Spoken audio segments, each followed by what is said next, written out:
Эта история, подходящая для одного из тех парадокументальных шоу, которые постоянно крутят по телевизору. Жизнь Аннет была очень организованной, может быть, даже однообразна. У нее был жених Марк и неплохая работа. Весь график дня выглядел примерно так: работа, обед, стирка, уборка, возможный момент для себя, кровать. Сначала кровать компенсировала Аннет все тяготы дня, потому что ее жених старался расслабить меня. Со временем он устал по вечерам и ничего не делал, кроме как смотреть телевизор и спать. Близкие отношения между ними стали праздником, и если они случались раз в неделю, то это была радость.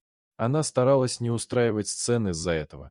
Когда Аннет начинала эту тему, чтобы просто поговорить, Марк злился.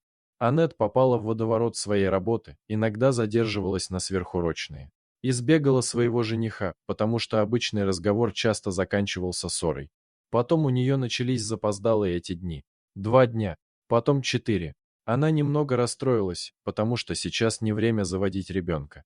Аннет решила записаться к гинекологу. Да, она могла бы сделать тест, но, кажется, испугалась.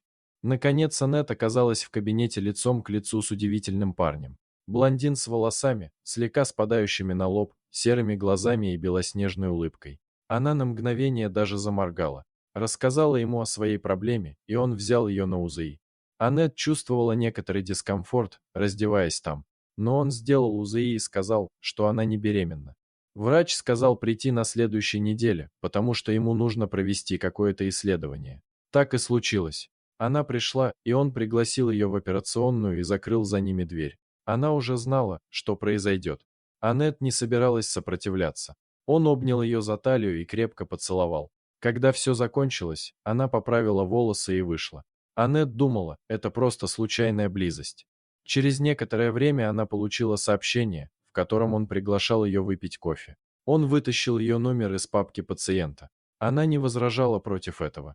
Начала встречаться с ним тайно, но через 3 месяца ее надоело прятаться. В отношениях с Марком ничего не изменилось, поэтому кто-то должен был сделать этот первый и неизбежный шаг.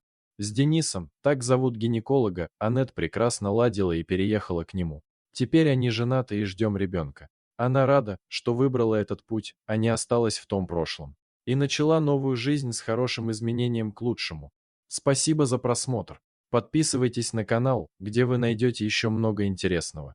А также ставьте лайки и пишите комментарии, что думаете насчет этой истории.